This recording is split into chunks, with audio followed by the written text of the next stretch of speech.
ইন্ডিয়ার মধ্যে দেখে বাবরি মসজিদ আমাদের হাত থেকে চলে গেছে। বাবরি মসজিদ আমাদের পূর্বপুরুষের মধ্যে আছে, কিতাবের মধ্যে লেখা আছে।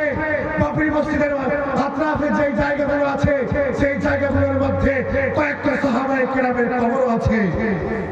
কিন্তু আজকে আমাদের বাবরি মসজিদ আমাদের হাতে নেই। দোয়া করেন আল্লাহ যেন আগামী বছরে যেন আগামী দিনে যেন সেই বাবরি মসজিদ আমাদের হাতে যেন দিয়ে দেন। আল্লাহ রাব্বুল আলামিন একটা ছোট্ট হাদিস বলে যায় আপনাদের সামনে, নবীজির হাদিস। সাল্লাল্লাহু আলাইহি ওয়াসাল্লাম একদিন জুমার পরে খুতবা, জুমার আগে খুতবা দিচ্ছেন। দেওয়ার সময় আল্লাহ নবী সাল্লাল্লাহু আলাইহি ওয়াসাল্লাম সাহাবাদেরকে বলল, আমার সাহাবায়ে কেরামেরা, জুমার নামাজের পর সবাই তোমরা স্টেজের সামনে চলে আসবে। সেই দিন সাহাবায়ে কেরামেরা খুব ক্ষুধার্ত অবস্থায় সেই মসজিদের মধ্যে ছিলেন। আল্লাহ নবী সাল্লাল্লাহু আলাইহি ওয়াসাল্লাম জুম্মার নামাজটা পড়ালেন। নামাজটা পড়ার সঙ্গে সঙ্গে সাহাবায়ে কেরামেরা ভাবলো, সাল্লাল্লাহু আলাইহি ওয়াসাল্লাম তো প্রত্যেক দিন আমাদেরকে নামাজের পর আমাদের খেজুর দেন, কিছু বা জমজম পানি দেন, মনে হচ্ছে আজকেও দেবেন। কিন্তু আব্বা জানেরা, সেদিনটা হলো একদমই আলাদা। সেদিনটা একদমই অন্য ছিল। সেই দিনের সঙ্গে কোনো ম্যাচিং ছিল না। সেই দিনের সঙ্গে কোনো একদমই আলাদা দিন ছিল। আল্লাহ সাল্লাল্লাহু আলাইহি ওয়াসাল্লাম মিম্বারের মধ্যে বসে, আল্লাহ নবী সাল্লাল্লাহু আলাইহি ওয়াসাল্লাম মিম্বারের পিছনে হাতটা ভরে দিলেন। দেওয়ার পরে মিম্বারের পিছন থেকে একটা চামড়ার মস্ক বার করলেন, যেটাকে আমরা ব্যাগ বলি বা থেলি বলি, সেটা চামড়ার মস্ক বলা হয় আরবি থেকে। সেই মস্ক বার করে আল্লাহর নবী সাল্লাল্লাহু আলাইহি ওয়াসাল্লাম সেই মস্কের মধ্যে হাত ঢুকিয়ে দিলেন। ঢোকার পরে আল্লাহর নবী সাল্লাল্লাহু আলাইহি ওয়াসাল্লাম একটা মাথা মুন্ডু কাটা বার করলেন। আল্লাহ নবী সাল্লাল্লাহু আলাইহি ওয়াসাল্লাম ঝরঝর করে কান্না করতেছে, হাত ডেকে বলছেন, আমার সাহাবায়ে কেরামেরা, ও আমার তবে তাবেঈনরা শুনে নাও, যে মস্কের মধ্যে দেখতে পাচ্ছ যে মুন্ডু, সেটা হলো জায়েদের মুন্ডু, যাকে আমি দামেস্কের মাটিতে পাঠিয়েছিলাম ইসলামের দাওয়াত দেওয়ার জন্য। কিন্তু দামেস্কের মানুষেরা ইসলাম গ্রহণ করেনি, ইসলামকে তারা ছেড়ে দিয়েছে, ইসলামকে তারা গ্রহণ করতে পারেনি। আমার জাহেদের গলাটা কেটে আমাকে হাদিয়া করে পাঠিয়েছে। ও আমার ভাই, আল্লাহ সাল্লাল্লাহু আলাইহি ওয়াসাল্লাম সমস্ত সাহাবায়ে কেরামদেরকে বলছেন, ও আমার সাহাবায়ে কেরামেরা, ইসলামের দাওয়াত দেওয়ার জন্য মাথা গরম করলে চলবে না, মাথা ঠান্ডা করে ইসলামের দাওয়াত দিতে হবে। ইসলামের দাওয়াত আজকে পুরো দুনিয়ার মধ্যে ছড়াইতে হবে। কোন জায়গায় এমন যে নেই দাওয়াত পৌঁছাতে পারে না। আজকে দেখেন আমার মা বোনেরা হালাত কি আছে, গ্রামের হালাত একবার ঘুরে দেখেন। যারা বোম্বাই, দিল্লি, কলকাতা সফর করে তারা অবশ্যই দেখতে পারে, কলকাতা শহরের মানুষের রায়গঞ্জে যারা যায় তারা অবশ্যই দেখেছে মানুষের আজকে মেয়েদের হালাত কি। মেয়েরা এমন কাপড় পরে শয়তান যদি দেখে মনে হয় আস্তাগফিরুল্লাহ করে নেবে। কিন্তু আমার ভাইরা, আজকে আপনারা ভেবে দেখুন, কোন কারো বাড়িতে আলিম আছে, কারো বাড়িতে ইমাম আছে, কারো বাপ 5 ওয়াক্ত গিয়ে মসজিদে নামাজ পড়ে। কিন্তু আমার ভাই, আপনার বোন বা আপনার ভাইকে আপনি কিংবা আপনার নিজের মেয়েকে একটু শুধরাবার চেষ্টা করেন। কিন্তু আজকে আমার বোনেরা স্কুলের মধ্যে যায়, পাঠশালার মধ্যে যায়, কলেজের মধ্যে যায়, ভার্সিটির মধ্যে যায়, কিন্তু কোনো মুখে হিজাব করে না, বোরখা পরে না। আরে আমাদের কেমন হতে হতো, প্রত্যেকটা স্কুলের মধ্যে বোরখা পরার কানুন করতে হতো, লাগু করতে হতো। কিন্তু আমাদের কোনো কানুন লাগু নেই। যদি কোনো মেয়ে স্কুলের মধ্যে বোরখা পরে যায়, তাকে টিটকারি দেওয়া শুরু করে দেয়। আল্লাহ আল্লাহ আপনি কবুল করে নেন।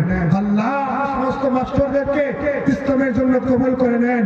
আল্লাহ টিচারদেরকে ইসলামের হিদায়াত দান করে দেন। কেননা যখন স্কুলে একটা ছাত্রী কোন একটা বোরখা পরে দেয়, তাকে একটা কোনো খারাপ কথা বলে দেয়। আমার আব্বা জানেনা নিজের বাড়িতে কোরআনকে পড়ার চেষ্টা করেন। আজকে দেখেন এই কামতখালী গ্রামে কয়েকটা বাড়ি আছে কোরআন তেলাওয়াত হয়। মনে হয় খুব জোর মনে হয় 100টা হবে। আমার আব্বাদের প্রত্যেকটা বাড়ির মধ্যে কোরআন তেলাওয়াত করতে হবে, প্রত্যেকটা বাড়ির মধ্যে একটা করে যেন হাফেজ হয়, জোরে বলুন ইনশাআল্লাহ। আমরা প্রত্যেকটা ছেলেকে বা একটা আমাদের ছেলেকে নাহলে ভাইকে আমাদের বোনকে যে কোনো একটা ছেলেকে আমরা হাফেজ করে তুলবো, আলেম করে তুলবো। যদি আপনার ছেলে একটা হাফেজ হয়, আপনার ছেলে যদি একটা বক্তা হয়, আপনার ছেলে যদি একটা আলেম হয়, কাল কিয়ামতের মাঠে আপনার মাথায় তাজ পরাবে। সেই ছেলে আপনাকে জান্নাতের রাস্তা নিয়ে দেখাবে। কোনো কারণ আলামা ওয়ারাসুল আম্বিয়া মাস্টারের কথা বলেনি, ডাক্তারের কথা বলেনি, ইঞ্জিনিয়ারের কথা বলেনি, কোন সায়েন্সের কথা বলেনি। আল্লাহ রাব্বুল আলামিন বলেছেন, নবীর মুখের হাদিস, নবীজি বলেছেন আল উলামা ওয়ারাসুল আম্বিয়া। সেই উলামাকেই বলেছে। উলামা কারা? যারা 7 বছর 8 বছর 10 বছর ধরে মাদ্রাসার মধ্যে ডাল ভাত খেয়ে আলু চটনি ভাত খেয়ে পড়াশোনা করে, তারাই হচ্ছে উলামা। আজকে মাদ্রাসার মধ্যে দেখেন পাশে আপনাদের বড় মাদ্রাসা ভিটিআর মাদ্রাসা, আমি সেই মাদ্রাসায় কমপক্ষে 2 মাস পড়েছি। আমার উস্তাদ বসে আছে এই মজলিসের মধ্যে। একবার মাদ্রাসার মধ্যে গিয়ে দেখে কত কষ্টে সেই ছেলেগুলো পড়াশোনা করে। একবার সেই ছেলেদের দিকে তাকাবেন, একবার সেই ছেলেদের আজকে দেখেন কোন একটা বাচ্চা যদি কোনো ভুল করে তালেবে ইলমেরা তাকে কোনো কটু কথা বলা হয় যে একটা ছোট্ট বাচ্চা কোনো মাদ্রাসার মধ্যে কিচ্ছু শেখেনি। আরে ভাই, নিজেকে নিজে মূল্যায়ন করে দেখেন আপনার কি আছে। একটা ছোট বাচ্চা 10 বছর বয়স, সে যখন পেশাব করতে যায় তখন সে পানি নাই বা ঢেলের কলক নাই, কিন্তু একটা বড় মানুষ দেখেন যখন সে কোনো জায়গায় পেশাব করতে বসে মনে দাঁড়িয়ে পেশাব করতে বসেও না মনে হচ্ছে। তার থেকে বলেন বড়টা ভালো না সেই বাচ্চাটা ভালো? সেই বাচ্চারাই ভালো। কেন? সে আল্লাহ রাব্বুল আলামিন ভয় তার ভিতরে আছে, কোরআনের ভয় তার ভিতরে আছে, ইসলামের ভয় তার ভিতরে আছে। আজকে আমরা কেন সেই ছেলেকে বাচ্চাগুলোকে খারাপ কথা বলি?